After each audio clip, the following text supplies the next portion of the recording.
दंडवत प्रणाम। जय श्री चक्रधर। नित्य लीला चिंतन में आपका स्वागत है। आज की जो हमारी महानुभाव दिनदर्शिका में लीला आती है वो है पूर्वार्ध की 273 नंबर की लीला है। चासी आसन खोल चास वहाँ पे नदी थी, वहाँ पे भगवान जी को आसन हुआ है। तो वो लीला छोटी होने के कारण कल हमारे एक सद्भक्तानी है निशाजी महात्मा, सूरत के हैं, उन्होंने एक प्रश्न किया था और उस प्रश्न को सामने रखकर उनके प्रश्न से संबंधित जो लीला थी वो लीला हम आज यहाँ पर नित्य लीला चिंतन में ले रहे हैं, ताकि हमारा नित्य लीला चिंतन भी हो जाए और उनकी जिज्ञासा का समाधान भी हो जाए। आप भी इसी तरह से आपकी कुछ अगर शंकाएं हो तो आप हमें मैसेज कर सकते हैं। आपके लीलाओं, आपके प्रश्न के संबंध की लीला या जो भी कुछ रहेगा वो हम नित्य लीला के माध्यम से आपकी शंका का समाधान करने का यहाँ पे मैं प्रयत्न करूँगा। तो उनकी जिज्ञासा के अनुरूप आज की जो लीला है वो है पूर्वार्ध की 399। पूर्वार्ध की 399 नंबर की लीला है, जो भड़गांव, ये जलगांव डिस्ट्रिक्ट में भड़गांव नाम का गांव है, वहाँ का ये स्थान है, वहाँ की एक लीला है ये। उस लीला का नाम कुछ इस प्रकार है, श्री सुड़ व्यथा निवृत्ति तथा तांबोल दान। श्री सुड़ व्यथा निवृत्ति तथा तांबोल दान। पहले ये लीला लेंगे, फिर उनकी शंका जिज्ञासा पर हम बात करेंगे। एका ब्राह्मणाची स्त्री ती वसई पुढील पिंपळू शिंपावया ये। एक ब्राह्मण की स्त्री थी, यानी ब्राह्मण की पत्नी थी, वो जैन मंदिर के सामने जो पीपल का जो वृक्ष था उसको पानी डालने के लिए प्रतिदिन आती थी। तेवेळी गोसाविया ते देखे, तब उसने स्वामी जी को देखा है, वो स्वामी जी को देखती थी। गोसावी विहरणासी बिजे करती, भगवान जी जब घूमने के लिए जाते, विहरण को यानी घूमने के लिए जाते थे, तेवेळी तिये गोसाविया ते झळकता देखती। स्वामी जी जब घूमने को जाते थे तब भी वो भगवान जी को वो ऐसा, उसको क्या बोलेंगे हम, सहजता से देखना, कि अस्पष्ट, भाई पूरा नहीं देखा लेकिन थोड़ा सा नज़र के सामने से चला गया। इस प्रकार से हम कभी कभी हमारे सामने भी किसी व्यक्ति का होता है ना, और नज़र के सामने वो आके 1 सेकंड में आगे चला गया, उस प्रकार से वो भगवान जी को देखती थी। उसको मराठी में बोलते हैं ओझरते दर्शन।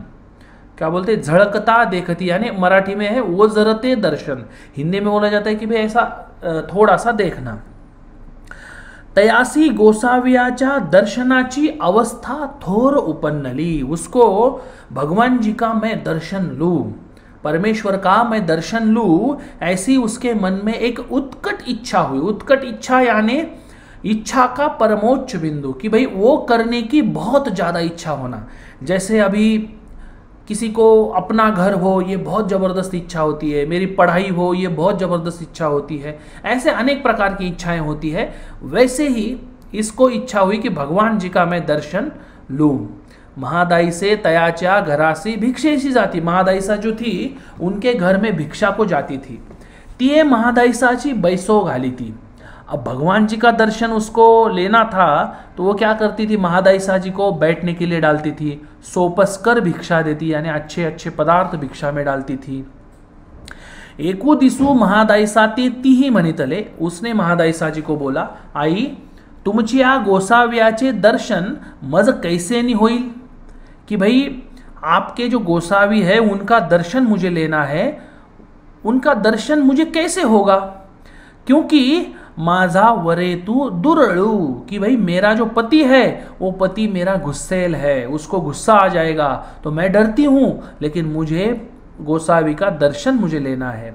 तो महादाईसी पुसिले तुझ काही रुजा असे, कि भाई तुझे कुछ तकलीफ है क्या, कुछ अगर तकलीफ है, कुछ दर्द होता है, ऐसा कुछ है क्या। ती म्हणितले हो आई मज सुळ व्यथेची सवय असे। हाँ, वो बोलती महादाईसा जी को कि हाँ मुझे सुड़ व्यथा यानी मेरे को पेट दर्द की समस्या है। तरी तयाचे मिस करी, वो महादाईसा जी बोलती काम कर, तू क्या कर, तयाचे मिस करी, मिस करना यानी तू पेट दर्द होने का नाटक कर, तू नाटक कर और फिर दर्शन को आ जा। मग तेही सुळ व्यथेचे मीस घेतले, उसने क्या किया, वो जो पेट दर्द होने का जो नाटक था वो उसने किया। मग तो तयासी धावनी करू लागला, फिर वो जो पति था उसका, उसने नाटक किया था, तो ये पति जो था वो उसको दवाई पानी करने लगा, दवा पानी करने लगा, धावनी करू लागला। तब तो काहीसे नहीं न समय, वो जो तकलीफ थी वो किसी प्रकार से शांत नहीं हो पा रही थी। क्यों? क्योंकि वो नाटक ही कर रही थी। मग तेही म्हणितले माझा सुळू तै जाईल, वसय जे गोसावी असती तयाच्या दर्शना नियाल। वो बोलती है कि भाई मेरी जो तकलीफ है, ये तकलीफ मेरी तभी खत्म होगी जब जैन मंदिर में जो स्वामी श्री चक्रधर महाराज जी वहां है, वहां पर अगर मेरे को दर्शन को तू लेके जाएगा, उन गोसावी के दर्शन को मेरे लेके जाएगा, तो ही ये मेरी जो तकलीफ है वो खत्म हो जाएगी। फिर तेही म्हणितले, मग उसका पति बोलने लगा, मग तेही म्हणितले हो का, अच्छा ऐसा है क्या। मग ते हाटवटी ऐसे गेले, फिर वो सीधा नहीं लेके आया, वो क्या किया उसने, वो उसका जो पति था वो बाजार में चला गया, वहां पे जाके पाने पोफळे घेऊन आले, पान लिए, सुपारी लिए, ये सब सामान लेके आया, नारियल लेके आया। तेही नारियल सुपवतीचा दुनवंगी ठेविले। अब स्वामी श्री चक्रधर महाराज जी के दर्शन के लिए उसने नारियल पान सुपारी ये सब लेके आए। इसने ये जो नारियल था वो सुपवतीचा, कि भाई गद्दी जो होती है, बैठने की जो गद्दी होती है, वो गद्दी तय जब करते हैं ना, तो उस तय में रख दिया उसने। तय करना यानी उसको ठीक ठाक करना, जैसे शर्ट को तय करते हैं हम, गद्दियों को तय करके रखते हैं ना, तो वैसे उसने क्या कर लिया, उस तय किए हुए कप्पे में उसको रख दिया गद्दी के। आधी एक ही वाट पाविली, रास्ते में आने के बाद वो पति को बोलती है, अरे मैं ना नारियल जो था ना वो मैं भूल के आई हूँ, तो आप क्या करो, वो आप नारियल लेके आओ। मतलब ये वो अपना दिमाग चला रही थी, वो सत विवेक बुद्धि का इस्तेमाल कर रही थी कि अब हमें जो कार्य करना है, उस कार्य, अगर वो कार्य ईश्वर अधिष्ठित है, अगर वो कार्य परमेश्वर की ओर ले जाने वाला है, तो हमें अपनी विवेक बुद्धि का इस्तेमाल करके वो कार्य हमें पूर्ण करना चाहिए। इसका ये बहुत महत्वपूर्ण उदाहरण है। तो उसने क्या कर दिया, वो नारियल छुपा के रखा था और पति को वापस भेज दिया। ते नारियल अनुगे गेले, वो रास्ते में आने के बाद नारियल वापस लेने के लिए चला गया।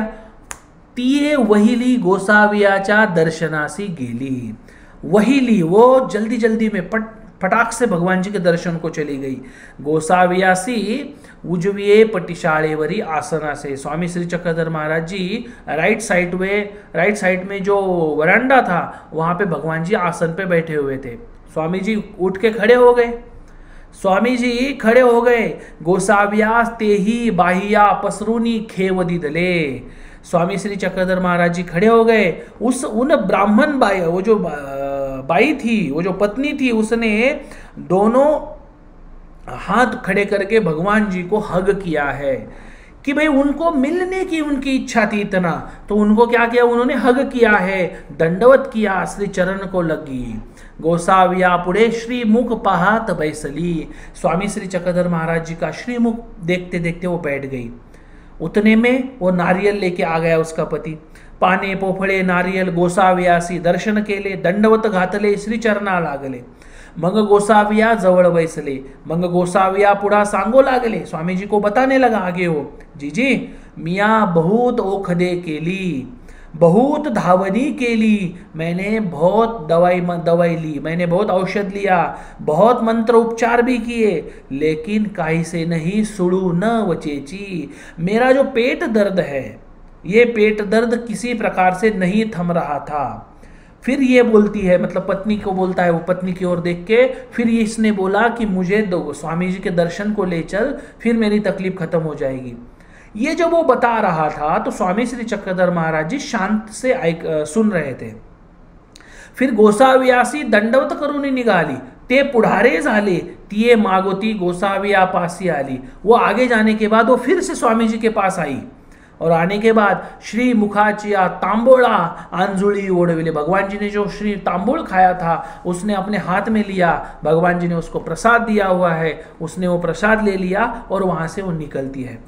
मंग गोसावी तयासी वर दिधला, स्वामी जी ने उसे क्या दिया, वर दिया। वर देना यानी आश्वासन दिया, आशीर्वचन दिया कि अब क्या वर दिया, देखिए आप क्या वर दिया, बाई आता हा तुमते न बधी हो, कि भाई आपको इसके बाद ये पेट का तकलीफ जो है, पेट की तकलीफ है, ये इसके बाद कभी भी होना नहीं, कभी भी होगी नहीं। अब इसमें और एक अर्थ भी आता है कि भाई ये जो पति है, ये पति इसके बाद आपको कभी भी तकलीफ नहीं देगा, कि एक जैसे बोलते हैं ना कि एक तीर में दो शिकार करना, भगवान जी ने एक शब्द में दो बातें कही है यहाँ पे, एक तो वो रोग नहीं होगा और दूसरा ये पति जो है ये आपको कभी भी तकलीफ नहीं देगा।